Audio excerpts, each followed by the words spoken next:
Hello and welcome to another Common Sense Linux video. This one is about writing a live USB. If you are serious about replacing Windows or just have some spare time to play around, you can put a live version of one of the 4 distros that we looked at in the last 2 videos onto a USB flash drive.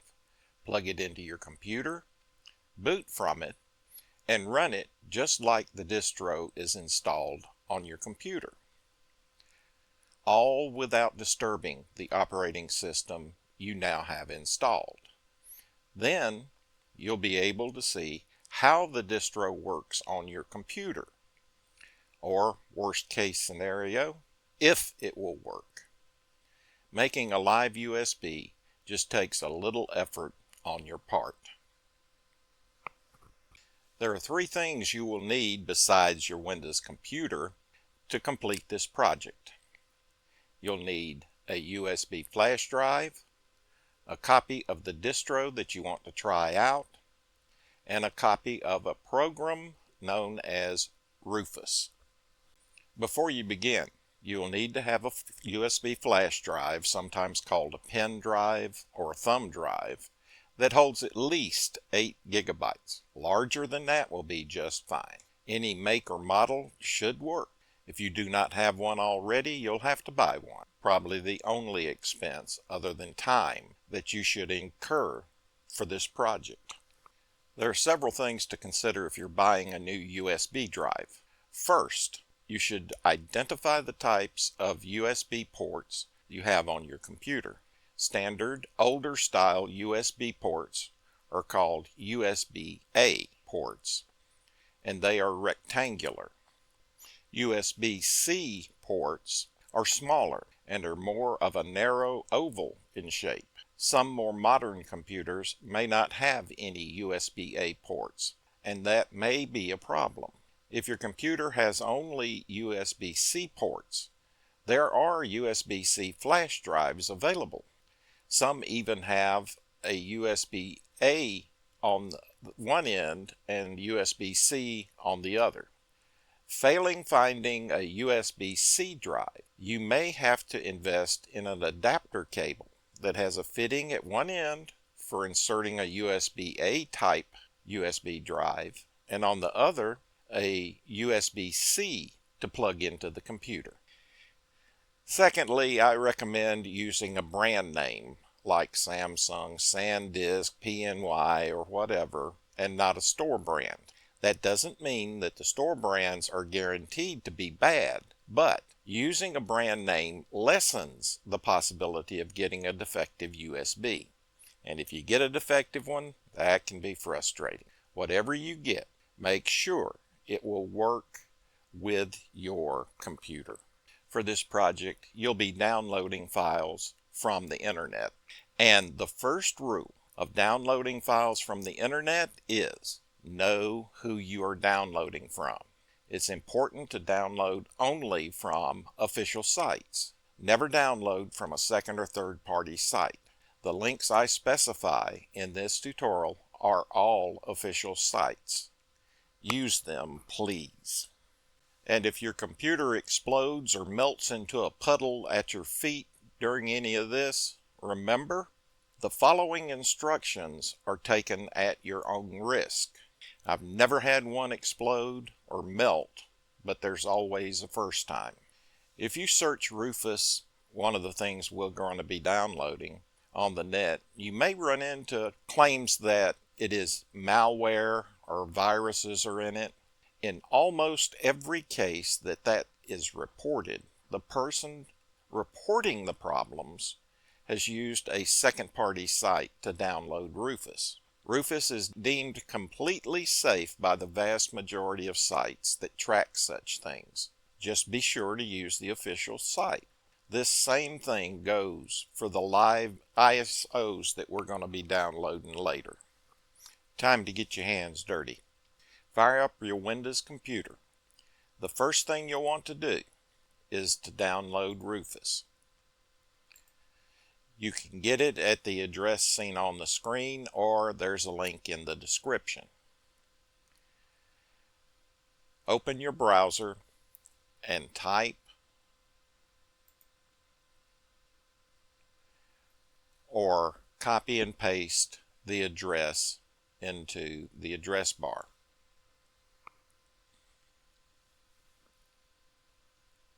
Scroll down the page to the section labeled Download and right-click with your pointer on the first line, Rufus 4.11.exe. When a window comes up, click on Save Link As. Should automatically go to your download folder. When it opens up, click Save. Now in this case, I've already downloaded it, so I'm going to cancel, but you need to continue to save Rufus. Notice that you must be running Windows 8 or later in order to use this version of Rufus.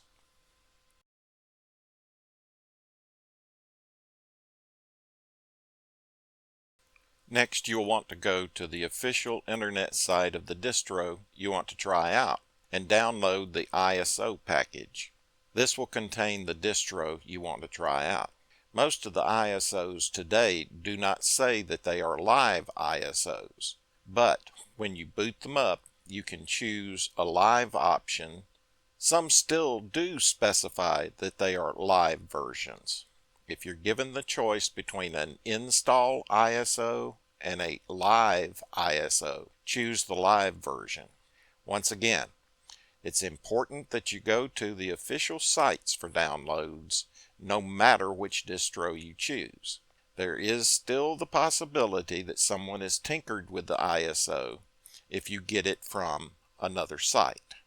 In this video, I will be downloading and copying the Linux Mint Debian Edition Live ISO to a USB stick. The site to download is shown on the screen or linked in the description. First thing we need to do is get the file labeled sha256sum.txt. It's the second from the last at the bottom of the listing. Right-click on it, select Save Link As, and when File Explorer opens, click Save. I'll cancel the download of this file since I already have downloaded it, but you need to continue the download. Moving on, look down the page until you find lmde-7-cinnamon-64bit.iso. Right-click on it, select Save Link As, and when the File Explorer window opens, click Save. This will take a while based on your internet speed. I'm going to cancel the download here because I've already downloaded it, but you need to go ahead and save it. That was the easy part. Now comes the harder part. First, you need to verify the authenticity and completeness of the ISO you downloaded. Now it's time to verify the ISO. Navigate to your Downloads folder and double-click on Rufus to open it. Windows will ask you if this is okay. Click Yes. On the line that says Boot Selection, click Select. Rufus should take you to your downloads, but if not, go to your Downloads folder. Double-click on the Debian ISO. It will appear in the little window to the left of Select. There will be a blue check mark beside the ISO's name. Click on that mark and Rufus will proceed to extract the verification code called checksums, which you will have to compare to the codes in the SHA-256sums file you downloaded earlier. This took a while, about 1 minute on my computer. Maybe it'll take longer on yours. There's a progress bar, and when it completes, a window will pop open with some information in it.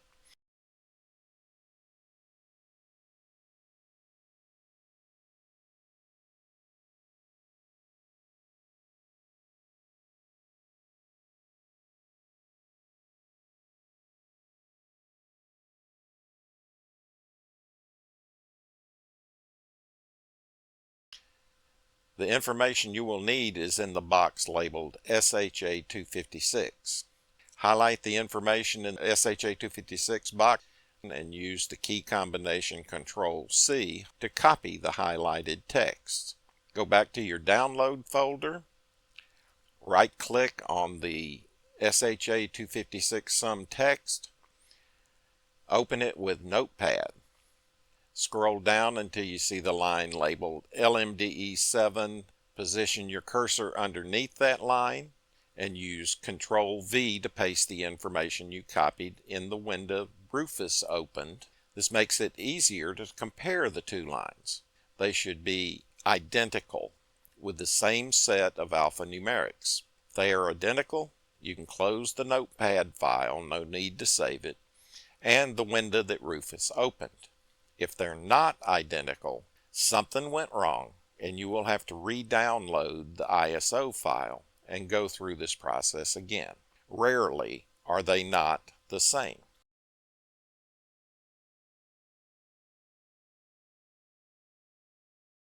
If everything has gone well so far, it's time to select the USB drive you will be installing the Live USB to. Remember that your flash drive needs to be at least 8 gigabytes in size. If it has anything on it that you consider important, you should copy that information off the USB to another location, because the next step will erase everything on the drive. You have been warned. Plug the USB drive into your computer. Windows should recognize it and Rufus should too.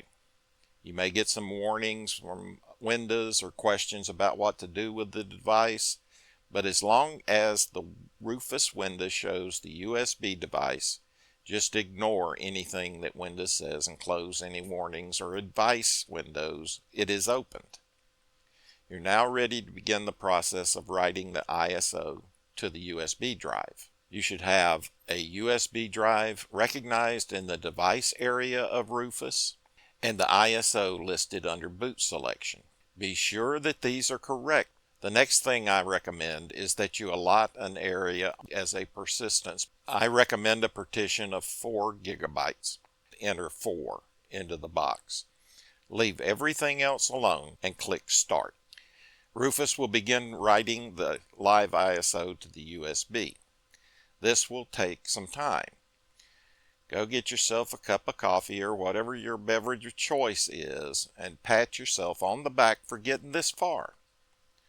Through the magic of video editing, I have cut out part of the 13-minute installation process, even though watching the green bar move is so much fun.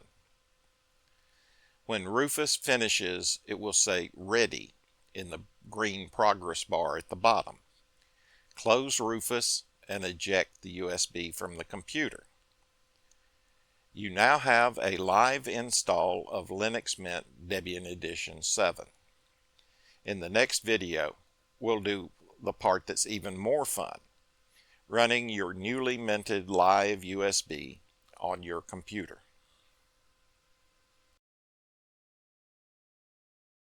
Thanks for watching. If you found anything useful in this video, please consider liking and subscribing. Please let me know in the comments if there is anything you had trouble with. The next video will be about running the live install on a computer. See you then.